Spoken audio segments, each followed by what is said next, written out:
नमस्कार दोस्तों। कहा जाता है कि जन्म से पहले ही भाग्य की लकीरें लिख दी जाती हैं और पूरा जीवन उन्हीं पूर्व निर्धारित राहों पर चलता है। हमारे शास्त्रों में इसका उल्लेख है कि हर घटना अपने समय पर ही घटती है और हम उसे बदल नहीं सकते। लेकिन यदि सब कुछ पहले से ही तय है तो फिर हमारे कर्मों का क्या मूल्य है? क्या इंसान का प्रयास व्यर्थ है या फिर भाग्य और कर्म एक दूसरे के पूरक हैं? जब हम असफल होते हैं तो दोष भाग्य को देते हैं, लेकिन जब सफलता मिलती है तो उसे अपने कर्मों का परिणाम मानते हैं। ये विरोधाभास हमें भाग्य और कर्म के वास्तविक संबंध को समझने से रोकता है। सच तो ये है कि ना ही भाग्यपूर्ण सत्य है और ना ही कर्म की शक्ति को नकारा जा सकता है। दोस्तों, आज की इस कहानी के माध्यम से हम इस गहरे प्रश्न को समझने का प्रयास करेंगे। यह कथा केवल एक कहानी नहीं होगी, बल्कि आपके सोचने के दृष्टिकोण को भी बदल देगी। यह आपको सिखाएगी कि जीवन में केवल भाग्य के भरोसे बैठना सही नहीं है, ना ही यह मानना कि केवल कर्म से ही सब कुछ बदला जा सकता है। तो आइए इस प्रेरणादायक यात्रा में शामिल होकर और जानिए कि भाग्य और कर्म का संतुलन कैसे बनाएं। मित्रों, कहानी शुरू करने से पहले मेरा आप सभी से निवेदन है कि सच्ची श्रद्धा से कमेंट में जय भोलेनाथ अवश्य लिखें। आपकी हर मनोकामना पूरी होगी। चलिए मित्रों, कहानी शुरू करते हैं। ऊंचे पहाड़ों के बीच एक प्राचीन मंदिर था, जिसके उस पार सोमपुर नामक एक छोटा सा गांव था। गांव के आखिरी छोर पर मोहन अपनी छोटी बहन रेखा के साथ एक साधारण से घर में रहा करता था। उनके माता पिता का बचपन में ही निधन हो गया था। मोहन गांव में एक छोटी सी दुकान चलाता था, जिससे उनका गुजर बसर चलता था। हर दिन दुकान बंद करने के बाद मोहन घर लौटता, रेखा के हाथ का बना खाना खाता और दोनों मिलकर दिन भर की बातें करते। लेकिन उस रात जब रेखा खाना परोस रही थी, उसने गंभीर लहजे में कहा, भैया, हमें अपनी दुकान को बड़ा करने के बारे में सोचना चाहिए। इस तरह से तो हमारी कमाई भी पूरी नहीं होती और हम बस जैसे तैसे गुजर कर रहे हैं। मोहन ने मुस्कुराते हुए जवाब दिया, अरे रेखा, जैसी हमारी किस्मत होगी वैसा ही मिलेगा। मेहनत करने से कुछ नहीं बदलता, भाग्य ही सब कुछ तय करता है। रेखा बोली, भैया, माँ हमेशा कहती थी कि मेहनत करने वालों को भाग्य बदल सकता। हमें कोशिश करनी चाहिए, नहीं तो हम हमेशा ऐसे ही रहेंगे। मोहन ने सर हिलाते हुए कहा, तू भी ना रेखा, 2 वक्त रोटी मिल रही है, यही काफ़ी है। ज़्यादा सोचने से कुछ नहीं बदलेगा। इतना कहकर वो सो गया। लेकिन रेखा देर रात तक छत पर बैठी आसमान को देखती रही। उसके मन में एक सवाल था, क्या सच में भाग्य को बदला नहीं जा सकता? अगर माँ आज होती तो क्या वो भैया की तरह सोचती या फिर मेरी सही राह दिखाती? ये सोचते हुए उसकी आंखें लग गईं, लेकिन उसके मन में एक नया संकल्प जन्म ले चुका था। वह अपने भाई को ये साबित करके दिखाएगी कि मेहनत और कर्म की असली ताकत क्या है, भाग्य नहीं। अगले दिन जब सुबह मोहन खाना खाकर दुकान जाने के लिए तैयार होता है, तभी रेखा कहती है, भैया रुकिए। तो मोहन ने कहा, क्या हुआ रेखा, कोई काम है? कुछ बाजार से लाना है क्या? रेखा ने कहा, नहीं भैया, आप दुकान जाएं, उससे पहले पास के जंगल से कुछ लकड़ियाँ ले आइए। मोहन ने कहा, ठीक है बहन। इतना कहकर वो घर से बाहर जंगल की ओर बढ़ने लगा। यहाँ रेखा भाई के लौटने की राह में आंख लगाए बैठी थी। उधर जंगल पहुँचते ही मोहन लकड़ियाँ जुटाने में लग जाता है। लकड़ियाँ काटते वक्त अचानक उसके हाथ में चोट लग जाती है। दर्द से कराहते हुए वह सोचता है, थोड़ा आगे चलकर देखता हूँ, शायद कोई और भी जंगल में लकड़ियाँ लेने आया हो तो मदद मिल जाएगी। इधर घर में बैठी बहन रेखा भाई का इंतजार कर रही थी। वो सोचती है कि सुबह से दोपहर हो गई, लेकिन भैया की कोई खबर नहीं। ऐसा क्या हो गया? हे भगवान, भैया सलामत हों। भरी दोपहर में सुनसान गली में बैठी रेखा के मन में बहुत सारे सवाल उठ रहे थे। दूसरे पहाड़ों के बीच से आती मंदिर की घंटियों की आवाज़ उसके उलझनों को और बढ़ा रही थी। उधर मोहन की मदद की तलाश में मंदिर तक जा पहुंचा। वहां किसी को ना पाकर वह चिल्लाने लगा, सुनिए, कोई है क्या? मुझे मदद चाहिए, चोट लग गई है। मोहन की आवाज़ सुनकर एक आदमी बाहर आया।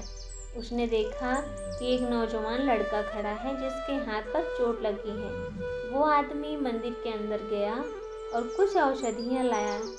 उसकी चोट पर औषधि पत्तों का लेप लगाने लगा। वो आदमी मंदिर की सफाई और देखभाल का काम करता था। तभी पीछे से आवाज़ आई, भैया क्या हुआ और ये चोट कैसे लगी? मोहन ने आश्चर्य से कहा, रेखा तुम यहाँ? रेखा कहती है, हाँ भैया, सुबह से दोपहर हो गई थी आपकी राह देखते देखते, लेकिन आप नहीं आए। ऊपर से ये मंदिर की घंटियों की आवाज़ मुझे यहाँ खींच लाई। आपको क्या पता मन में कितनी उलझन पड़ रही थी, आपके बारे में सोचकर बेचैनी हो रही। तभी मंदिर के पुजारी ने कहा, बेटा अपनी चोट का ध्यान रखना, धीरे धीरे ठीक हो जाएगी। मोहन उस आदमी का आभार व्यक्त करता है और रेखा से कहता है, चलो बहना रेखा अब घर चलते हैं। रेखा कहती है, भैया मैंने सुना है कि इस मंदिर में एक विद्वान ब्राह्मण रहते हैं जो ग्रंथों और पुराणों का गहरा ज्ञान रखते हैं। चलिए ना उनके पास चलते हैं। तभी वह मंदिर का पुजारी कहता है, बेटा महर्षि मुनि मंदिर में ग्रंथों का पाठ कर रहे हैं। मोहन को पहले से ही इन बातों में कोई लगाव नहीं था। वो बस बैठकर रेखा और महर्षि को देखता रहा। तभी महर्षि ने पूछा, बेटी ऐसी कौन सी बात है जो तुम्हारे मन में उलझन पैदा कर रही है? रेखा ने उत्तर दिया, हे गुरुवर, मेरे जीवन में दो ही उलझने हैं, एक भाग्य और दूसरा कर्म। फिर रेखा ने और कहा, हे गुरुवर, क्या सच में हर इंसान का भाग्य जन्म से पहले लिख दिया जाता है? क्या हमारा भविष्य पहले से ही निर्धारित है? तो फिर माँ क्यों कहती थी कि हमें अपने कर्म करते रहना चाहिए, हमेशा आगे बढ़ने की कोशिश करनी चाहिए? हे गुरुवर, अगर भाग्य पहले से ही तय है, जो होना है वही होगा, तो फिर हम कर्म क्यों कर रहे हैं? रेखा आगे कहती है कि हे गुरुवर, कुछ लोग तो ये भी कहते हैं कि कर्म ही भाग्य लिखता है। तो गुरुवर मुझे बताइए कि मैं अपने जीवन को किस आधार पर जीऊं, भाग्य या कर्म? महात्मा ने जब ये सारी बातें रेखा के मुंह से सुनते हैं तो वो समझ जाते हैं कि किस उलझन में फंसी है। तब महर्षि कहते हैं, बेटी इस संसार में हर प्राणी का भाग्य जन्म से पहले लिखा जाता है। महर्षि कुछ और बोलने ही जा रहे थे, तभी मोहन रेखा की तरफ देखकर कहता है, सुना रेखा, जो भाग्य में लिखा रहता है वही हमारे जीवन में होता है। ये सुनकर महर्षि समझ गए कि मोहन का विश्वास केवल भाग्य पर अटका हुआ है और वो कर्म को व्यर्थ मानता है। अब महर्षि मुस्कुराए और मोहन की तरफ देखकर बोले, बेटा भाग्य और कर्म के बीच का संबंध समझना बहुत जरूरी है। तब मोहन कहता है, मुझे माफ करना गुरुवर, लेकिन कर्मों का कोई मतलब नहीं है। मैं कुछ भी करूं, मेरा भविष्य वही रहेगा जो मेरे भाग्य में लिखा है। अब मोहन रेखा के इशारों को अनदेखा करते हुए महर्षि से कहता है, हे गुरुवर, एक बार एक राज्य में एक राजा था। एक दिन राजा को अपने राजगुरु से यह पता चला कि उसकी आयु सिर्फ 45 दिन है। तो उसकी आयु सिर्फ 45 वर्ष तक ही है। यह सुनकर राजा भयभीत हो गया और उसने खुद को महल में बंद कर लिया। उसने सोचा कि अगर वो कहीं नहीं जाएगा तो उसे कोई नुकसान नहीं होगा। समय गुजरता गया और वो दिन भी आ गया, लेकिन 45वें वर्ष में महल की एक दीवार गिर गई और राजा उसके नीचे दबकर मर गया। फिर मोहन कहता है, गुरुवर, वह तो एक राज्य का राजा था, फिर भी भाग्य का लिखा नहीं टाल सका। मोहन की कहानी सुनकर महर्षि मुस्कुराने लगे। महात्मा की हंसी देखकर मोहन और रेखा सोच में पड़ गए। फिर महात्मा ने मोहन की तरफ देखकर कहा, बेटा ये तो तुमने आधी कहानी सुनाई, ये फिर जिसने तुम्हें ये कहानी सुनाई उसे इसका पूरा ज्ञान नहीं था। अब महात्मा की बात सुनकर मोहन खुद उलझन में पड़ गया। उसके चेहरे में भाव गंभीर देखकर महर्षि बोले, बेटा कहते हैं कि आधा अधूरा ज्ञान नुकसानदायक है। मोहन ने फिर कहा, माफ कीजिए गुरुवर, मुझे बात कुछ समझ नहीं आई। महर्षि मोहन की तरफ देखते हुए बोले, बेटा कहानी तो तुमने सही बताई, लेकिन तुम्हें आधी ही पता है। महर्षि बोले, अगर तुम्हें पूरी कहानी पता होती तो तुम कर्म और भाग्य के अनोखे बंधन को समझ गए होते और तुम्हारे जीवन में ये उलझने नहीं होती। तभी रेखा महर्षि की तरफ देखकर हाथ जोड़ते हुए बोली, हे गुरुवर, हमें माफ कीजिए और कृपया हमें इस कहानी का पूरा ज्ञान दीजिए। अब धीरे धीरे महर्षि की बातें मोहन को आकर्षित करने लगी और वो भी ध्यान से महर्षि की बातें सुनने लगा। महर्षि ने कहा, दीवार गिरने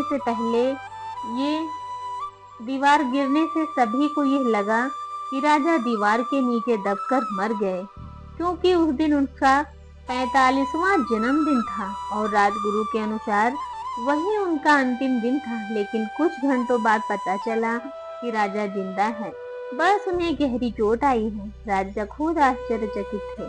फिर राजगुरु ने बताया कि हे राजन, आप चाहते तो अपने भाग्य के लिखे को मानकर दीवार के नीचे दबकर मर जाते, लेकिन आपने अपने कर्म यानी खुद को बचाने की कोशिश की और इसी वजह से आपकी मृत्यु केवल एक चोट में बदल गई। तभी मोहन महर्षि की तरफ देखकर बोला, हे गुरुवर, आपकी बातों में हमें थोड़ा थोड़ा समझ आ रहा है, लेकिन कुछ संकोच अभी भी है मन में। तभी महर्षि बोले, बेटा कोई बात नहीं, आज मैं तुम्हें भाग्य और कर्म के अनोखे संबंध के बारे में एक अच्छी कहानी सुनाऊंगा और विस्तार से सुनाऊंगा। इसे आप पूरा जरूर सुनें। इसके बाद हर एक इंसान के जीवन की सारी उलझनें दूर हो जाएंगी और सभी की जिंदगी भी सफल होगी। इतना कहकर महर्षि अपनी कहानी शुरू करते हैं। महर्षि कहते हैं, बेटा किसी नगर में एक मछुआरा रहा करता था। मछुआरे के घर में उसकी पत्नी और एक नवजात संतान थी। शादी के कई साल बाद ईश्वर की कृपा से उन दोनों को एक पुत्र संतान का सुख मिला था। ना जाने क्यों फिर भी उनकी जिंदगी आंसुओं से भरी हुई थी। उनकी संतान विकलांग थी और दुनिया के किसी भी माता पिता के लिए ये स्वीकार नहीं था, लेकिन भाग्य का लिखा भी झूठ नहीं होता। हर रोज मछुआरा अपने काम से लौटता और अपनी पत्नी और बच्चे के साथ समय बिताता, लेकिन जब भी वह अपने बच्चे का चेहरा देखता तो सोचता, मेरा बच्चा जैसा भी है मुझे प्यारा है। भला दुनिया के कौन से माता पिता अपने संतान से प्यार नहीं करते। तभी उसकी पत्नी रोने लगती। तभी उसकी पत्नी की रोने की आवाज आती है। वो भगवान के पास बैठकर रोज की तरह अपना दुख प्रकट कर रही थी। वो कहती, हे ईश्वर, ये आपका कैसा न्याय है। इतनी पूजा पाठ व्रत और उपवास करके तेरे ही आशीर्वाद से हमें संतान सुख मिला, फिर भी खुशी की जगह आंसू बहा रही है। तभी मछुआरा अपनी पत्नी से कहता है, प्रिय तुम क्यों रो रही हो। हम तो ठहरे किस्मत के मारे, यही तो हमारा भाग्य था। जो मेरे भाग में लिखा था वही हुआ। फिर मछुआरा की पत्नी कहती है, सुनिए जी, मैंने सुना है हमारे राज्य के राजा बड़े दयालु और प्रजाप्रिय हैं। तभी मछुआरा सर हिलाकर अपनी हामी भरता है तो उसकी पत्नी कहती है, हमें राजा से मिलना चाहिए। मछुआरा कहता है कि हे प्रिय, हम ठहरे मामूली मछुआरे, राजा हमसे क्यों मिलेंगे। फिर मछुआरे की पत्नी रोती हुई कहती है, सुना है राज दरबार में राजवैद्य हैं जो कई बड़े बड़े रोगों का निवारण करते हैं। राजा से मदद की पुकार करेंगे, कोई ना कोई समाधान जरूर निकलेगा। पत्नी की बातों में सहमति भरकर मछुआरा अपनी पत्नी और बेटी को लेकर राज दरबार में चल देता है। और वहां जाकर मछुआरा कहता है, हे राजन, मैं एक साधारण मछुआरा हूँ और मेरी पत्नी और अपनी पत्नी को इशारा करते हुए बोला, ये मेरी पत्नी है और ये मेरा बेटा।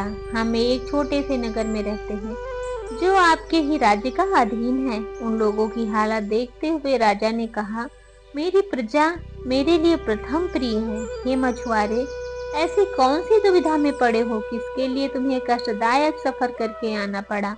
तब मछुआरा बोला, हे राजन, शादी के कई साल तक हम संतानहीन थे।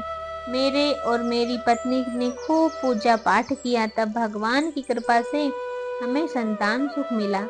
लेकिन महाराज, मेरा बेटा जन्म से विकलांग है। यह दुनिया के किसी भी माता पिता के लिए सहज नहीं है।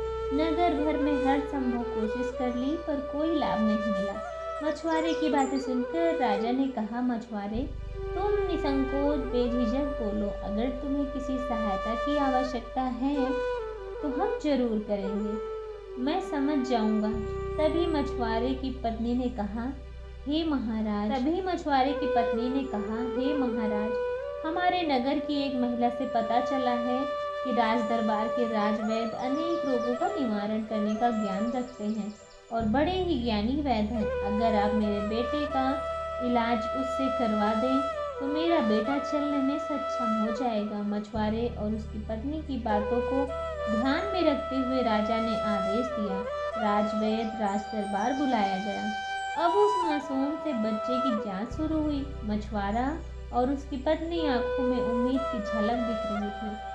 कई घंटों की जांच के बाद जहां सभी के मन में उम्मीद का दीपक जल रहा था, वो अचानक बुझ गया जब विभिन्न औषधियों के ज्ञान रखने वाले राजवैद्य ने कहा, माफ करना महाराज, पर शायद संभव नहीं है। ये बच्चा सक्षम हो सकता है। माना कि मैं अनेक रोगों का निवारण करता हूँ और अनेक औषधियों का ज्ञान रखता हूँ, पर मुझे माफ करेंगे, शायद इस बच्चे का भाग्य है जिसे मैं बदल नहीं सकता। भला भाग्य का लिखा कौन बदल सकता है। मछुआरा और उसकी पत्नी के दिलों की धड़कनें तेज हो गई थी। मछुआरे ने कहा, हे दयालु राजन, क्या मेरे बच्चे को सक्षम बनाने का कोई रास्ता नहीं बचा है। ऐसा कहकर वो जोर से रो पड़ा। तभी राजा ने कहा, हाँ, शायद कुछ हो सकता है। फिर वहाँ पर खड़े सभी दरबारियों की नज़र राजा पर टिकी। वे सब राजा से समाधान की उम्मीद में लगे थे। राजा ने कहा, महाज्ञानी ग्रंथों के ज्ञान रखने वाले जो एक ही झलक में भाग्य रेखा पढ़ ले, राजगुरु, अब वही एकमात्र रास्ता बचा है। राजा के निवेदन करने पर महल में राजगुरु बुलाए और बच्चे के पास बैठ गए। सारे दरबारी और राजा उनकी ओर आंखें लगाए खड़े थे। घड़ी दोपहर से सूरज ढलने तक का समय बीत गया।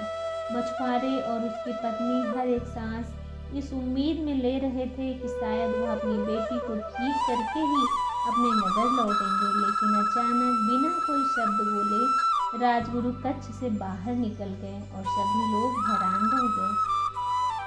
तभी मछुआरे की पत्नी दौड़ते हुए राजगुरु के पीछे भागी और उनके पैरों में गिर गई। वह बोली, हे गुरुवर, आप बिना कुछ बोले मत जाइए। गुरुदेव, आप तो ग्रंथों का ज्ञान रखने वाले महाज्ञानी हैं। क्या आप मेरे बच्चे का भाग्य नहीं बदल सकते। मछुआरे की पत्नी की बातें सुनकर राजगुरु सर हिलाए। राजगुरु के सर में हलचल मच गई। उन्होंने बड़ी मुश्किल से खुद को संभाला, क्योंकि ऐसी स्थिति में वो पहली बार जूझ रहे थे। हमेशा जीवन की दिशा दिखाने वाले लोगों को उलझाने को सुलझाने वाले महाराजगुरु थे वो। लेकिन आज उनके सामने एक माँ थी और शायद पहली बार वह इस स्थिति में थे जहाँ उन्हें समझाना था कि उनके पास उस बच्चे के लिए कोई समाधान नहीं। कुछ देर बाद बड़ी मुश्किल से राजगुरु ने खुद को संभालते हुए कहा, बेटी, मुझे माफ़ कर दो। आज पहली बार इस गुरु साधक को ये कहना पड़ रहा है कि तुम्हारे बेटे का भाग्य रेखा ही विकलांग होना है। मैं महाज्ञानी महागुरु हूँ, भगवान नहीं। फिर मछुआरा वहाँ पहुँचा। उसने सारी बातें सुन ली। अब रात्रि का समय हो गया था, इसलिए राजा ने सभी को महल में ही ठहरने का आदेश दिया। मछुआरा और उसकी पत्नी भी महल में रात बिताए, क्योंकि अंधेरी रात में अपने नन्हे से बेटे को लेकर कहाँ जाते। अगले दिन सुबह मछुआरा उसकी पत्नी और बच्चे के साथ महल से निकलकर नगर की ओर बढ़ चले। रास्ते में चलते चलते वो दोनों बस यही सोच रहे थे कि संसार में जब तक माता पिता हैं तब तक सब कुछ ठीक है। वैसे भी अपने विकलांग बेटे की चिंता कर रहे थे। उन्होंने और सोचा कि माता पिता तो अपना सारा जीवन अपने संतान के साथ नहीं बिता सकते। उनके बाद उनके बेटे के भविष्य का क्या होगा? ये विकलांग है, लोग उसे किस नज़र से देखेंगे? कठोर दुनिया हमारे बेटे को अकेले कैसे चलने देगी? पति पत्नी दोनों ये सब सोचते सोचते जंगल से होकर उनके घर पहुंच गए। सफ़र से लौटने के बाद भी खाने का एक भी निवाला नहीं लिया, बस भगवान के सामने दिया जलाकर बैठे। दोनों पति पत्नी के मुंह में एक ही शब्द थे, एक भी शब्द नहीं थे, पर दोनों की आंखों से बहते हुए आंसू बहुत कुछ कह रहे थे। फिर उनका बच्चा रोने लगा तो मछुआरे की पत्नी उसे दूध पिलाकर सुला दिया। वो अपनी बेटे के साथ सो गई, लेकिन मछुआरा ईश्वर के सामने हाथ जोड़े बैठा था। कुछ समय बाद उसको नींद आ गई। ठाकुर जी को पुकारते हुए मछुआरे की आंख लगी है। तभी उसके सपने में भगवान शिव प्रकट हुए। उनके गले में सांप था, सर पर चंद्रमा और चेहरे पर अद्भुत प्रकाश, मानो जैसे वो हकीकत में भगवान को अपने सामने देख रहा हो। भगवान को देखकर कोई भक्त भला चुप कैसे बैठ सकता है? मछुआरे ने कहा, हे प्रभु, मैंने और मेरी पत्नी ने बहुत तप किए, तब जाकर आपकी दया दृष्टि पड़ी, हमें संतान सुख प्राप्त हुआ। आप तो भाग्य लिखते हैं, मनुष्य के जन्म से पहले ही भाग्य लिख दिया जाता है। हे प्रभु, मैंने ऐसी कौन सी भूल कर दी पूजा में? अब आपने मुझे मेरे बेटे के भाग्य में विकलांगता लिख दी। भगवान शिव मुस्कुराए और कहा, हे मछुआरे, तुम्हारी भक्ति से तो मैं हर वक्त प्रसन्न होता हूँ। ना तुम्हारी पूजा में कोई भूल हुई थी। तुम मेरी बातों को ध्यान से सुनो। तुम्हारे बेटे का तो क्या है? मैं तो इस संसार में किसी भी प्राणी के भाग्य नहीं लिखता। ये तो खुद तय करता है कि उनके आने वाले समय में क्या घटित होगा। तभी मछुआरे ने पूछा कि हे प्रभु, मुझ अज्ञानी को थोड़ा सरल और विस्तार से समझाइए।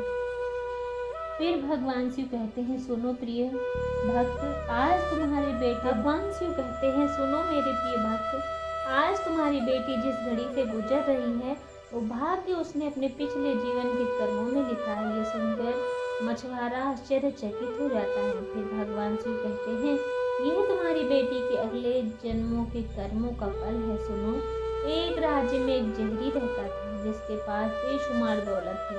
जहरी की 3 कन्याएं थी। तुम्हारी बेटी उस जहरी की कनिष्ठ कन्या थी और अपने पिता की सबसे प्रिय बेटी थी, लेकिन उतनी ही अहंकारी थी। रूप गुण बुद्धि और धन से भरपूर उसका जीवन था। हे मछुआरे, शायद किसी जन्म के पुण्य का फल मिला था जिसकी वजह से उसे दुर्लभ जीवन मिला, पर अक्सर मनुष्य यही चूक करता है। वो ये भूल जाता है कि दुर्लभ जीवन उसे उसके अच्छे कर्मों से मिला है। सब यही मार्ग पर चलकर उसे सफल बनाने की जगह पर सब कुछ पाकर वो अहंकारी बन जाता है। एक दिन नगर में मेला लगा था और वो कन्या भी मेले में घूम रही थी। तभी अचानक भीड़ की वजह से एक विकलांग भिखारी उस कन्या से टकरा कर नीचे गिर गया। उस बेचारे को माफ़ी मांगने और मदद करने की जगह पर उसने उसे अपमान भरी बातें कहकर कहा, खुद को संभाल नहीं पाते तो घर बैठ जाओ, मुझे तो तुम्हें देखकर ही घृणा आ रही है। सारे लोग उस कन्या की तरफ देख रहे थे। आखिरकार वो अमीर घराने की जो थी उस बेचारे की चोट को समझ नहीं पाई और वह इतना असहाय महसूस कर रहा था तो उसने मन में सोचा कि हे प्रभु, जब ऐसे निर्दयी लोग मेरे जैसे असहाय महसूस करेंगे तो उन्हें समझ आएगा कि पीड़ा से गुजरना क्या होता है। बस इसी कारण से तुम्हारी कन्या अपने ही कर्मों का फल भोग रही। ये सुनकर मछुआरा थोड़ी देर के लिए कुछ नहीं बोल पाया, न सोच पाया। फिर भगवान शिव ने कहा, सुनो प्रिय भक्त, चिंता मत करो। जब एक पुण्य आत्मा के रूप में जन्म लेते हैं तो तुम्हारे जीवन में कठिनाइयाँ और संघर्ष जरूर होंगे, क्योंकि इस दुनिया में हर आत्मा को कुछ न कुछ कष्ट भोगना पड़ता है। ताकि वह पिछले जन्मों के कर्मों को समाप्त कर सके। लेकिन याद रखना, तुम्हारी बेटी के जीवन में जो कठिनाई है वह उसकी परीक्षा है। यदि वो धैर्य और साहस से इस कठिनाई का सामना करती है तो वो अपने भाग्य को बदल सकती है। एक दिन वह भी कार्य करेगी जिसकी कल्पना तुमने अपने जीवन में नहीं की। फिर मछुआरे ने भावुक होकर पूछा, क्या मेरी बेटी अपनी किस्मत बदल सकती है? भगवान ने उत्तर दिया, अवश्य मेरे प्रिय भक्त, कर्मों से ही भाग्य बनता है। ये तो मनुष्य की निजी सोच है कि भाग्य विधाता की देन है, क्योंकि मनुष्य आज भी कर्म की शक्ति को नहीं पहचान पाया और इसी वजह से वे कभी अपने तो कभी किसी अन्य बातों की आकर अपने अंदर की ताकत को पहचान नहीं पाते और अपनी किस्मत को दोषी ठहरा देते हैं। भगवान शिव ने कहा, सुनो प्रिय भक्त, तुम मेरे शब्दों को ध्यान से सुनो। तुम्हारी पुकार पर मैं आया हूँ तुम्हें इस पीड़ा से मुक्त करने। तभी मछुआरे ने कहा, प्रभु, मुझे क्या उपाय करना चाहिए जिससे मेरी बेटी इन पीड़ादायक कर्मों से मुक्ति मिल जाए और एक सक्षम जीवन जी सके। तब भगवान शिव ने कहा, यदि तुम चाहते हो कि तुम्हारी बेटी को इस पीड़ा से मुक्ति मिले तो याद रखो, तुम खुद ही अपनी बेटी का भाग्य बदल सकते हो। यदि तुम और तुम्हारी पत्नी माता पिता होने के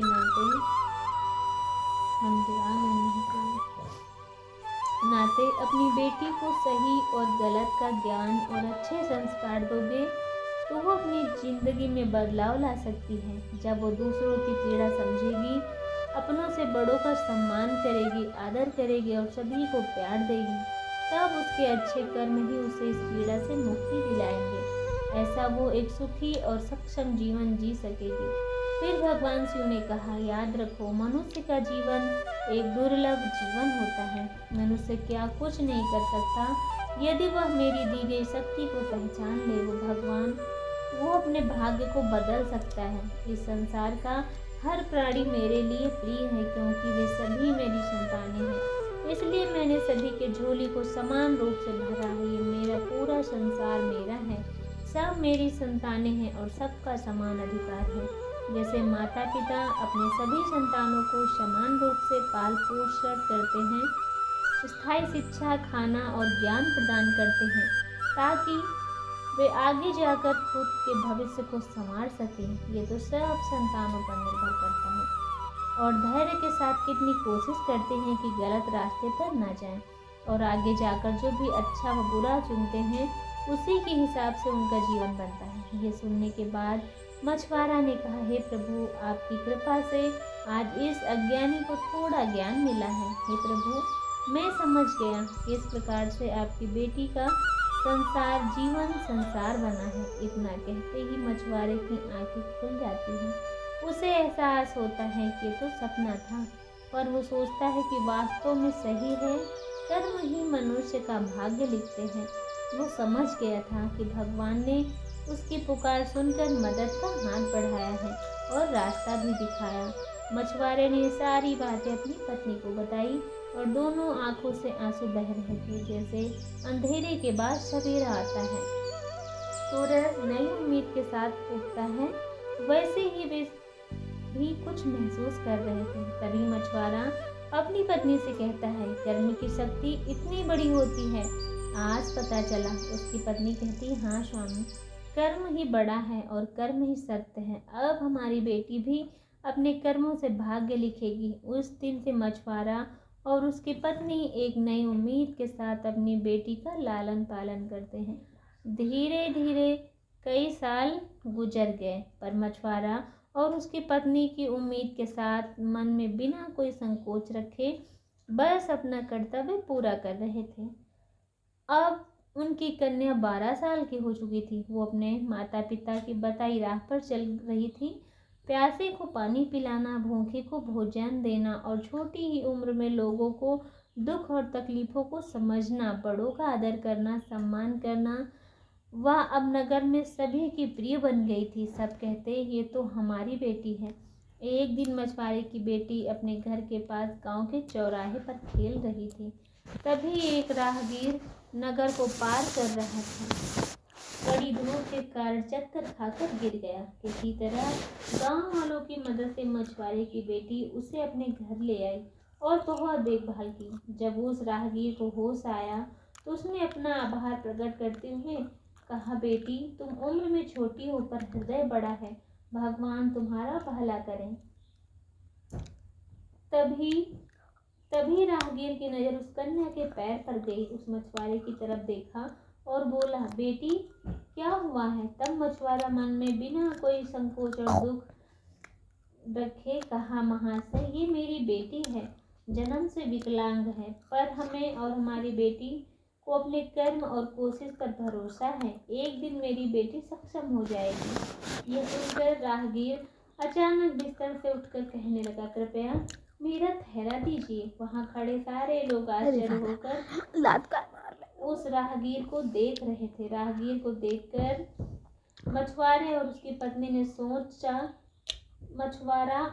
पत्नी सोच में पड़ गए। वे मन में सोच रहे थे, शायद उनकी बेटी विकलांगता इस राहगीर को पसंद नहीं आई, इसलिए वो अपना थैला लेकर यहाँ से जाना चाहते हैं। इसी बीच मछुआरे की बेटी ने वह थैला राहगीर को दिया। तब राहगीर ने कहा, बेटी ये तो कुछ भी नहीं है, दरअसल मैं हड्डियों का वैद्य हूँ। न जाने कितने पुरखों से हमारी हर पीढ़ी का काम वो करती आ रही है। हमारी प्यारी सी बिटिया को मैं ठीक कर दूंगा। ये सुनकर मछुआरा और उसकी पत्नी खुशी से कुछ भी बोल नहीं पाए, पर राहगीर ने मछुआरे की बेटी के हाथ पर मरहम पट्टी करनी शुरू कर दी।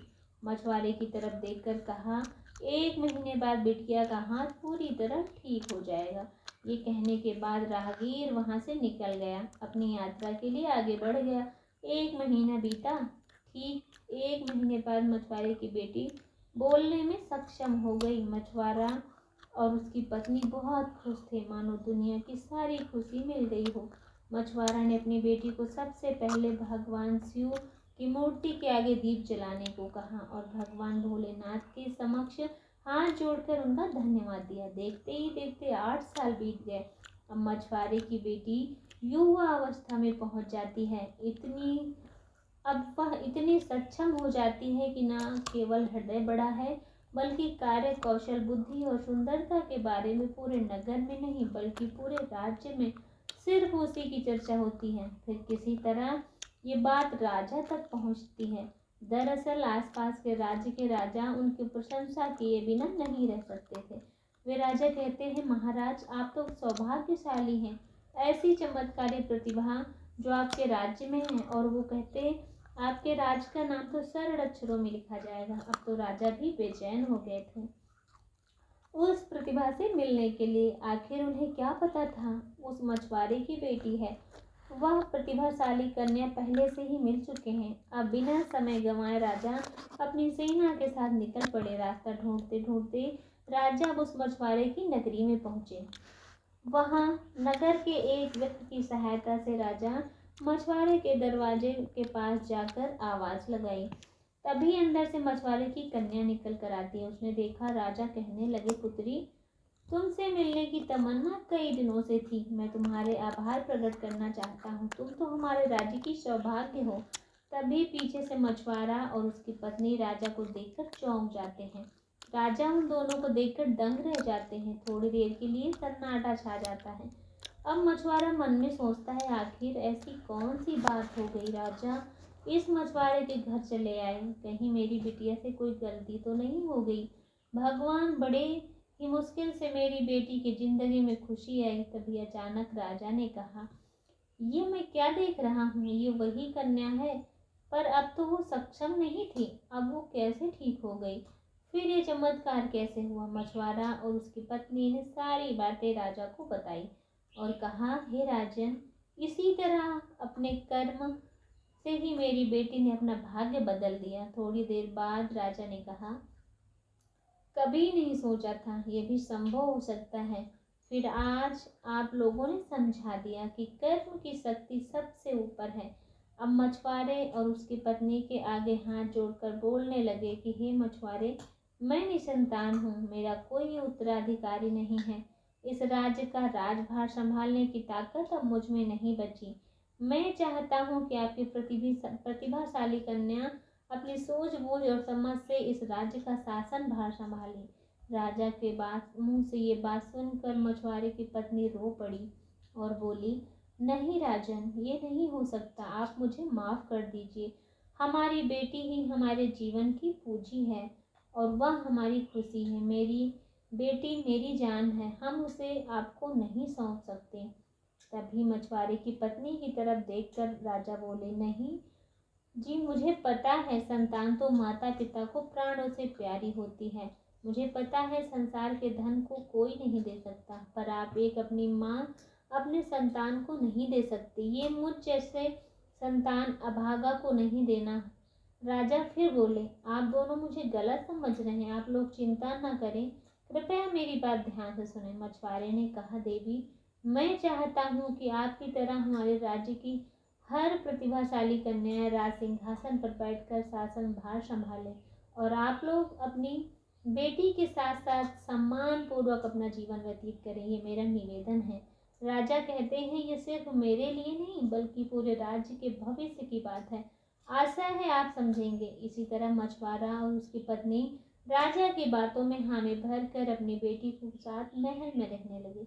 मछुआरे की कन्या, जिसका नाम अवंतिका था, वो भी राजा के कहे अनुसार राजगद्दी पर बैठकर राज्य का शासन भार संभालने लगी। अब तो आसपास के राज्यों में हलचल मच गई। लोग भी अपने नए शासिका की प्रशंसा किए नहीं थकते। अब मछुआरा और उसकी पत्नी बस यही सोच रहे थे कि हे ईश्वर, आपने सही कहा। यदि कोई मनुष्य अपने कर्मों पर भरोसा करे तो वो किसी भी असंभव को संभव बना सकता है। वो उस जगह पर पहुंच सकता है जहां किसी ने कभी कल्पना नहीं की होगी। अब मंदिर में बैठे महर्षि मोहन और रेखा की तरफ देखकर बोले, बच्चों, आशा है तुम लोग समझ गए होंगे भाग्य और कर्म के इस अनोखे संबंध को, और अब कभी भी तुम लोग उलझन में नहीं पड़ोगे। तब मोहन ने कहा, गुरुवर, मुझे समझ में आ गया। भाग्य हमें रास्ता दिखाता है, लेकिन कर्म वह है जो हमें मंजिल तक पहुंचाता है। और मोहन ने आगे कहा, मैं हर रोज अपनी किस्मत के भरोसे आसमान की तरफ देखता था, तारे गिनता था, सोचता था कि कब मेरी किस्मत बदलेगी। मुझे लेकिन आज समझ आ गया कि किस्मत और कर्म और भाग्य क्या होता है। तो हेलो दोस्तों, अगर आपको मेरी कहानी अच्छी लगी है तो चैनल को सब्सक्राइब करें, लाइक करें और कमेंट में जय भोलेनाथ जरूर लिखें। मिलते हैं नेक्स्ट वीडियो के साथ। तब तक के लिए राधे राधे।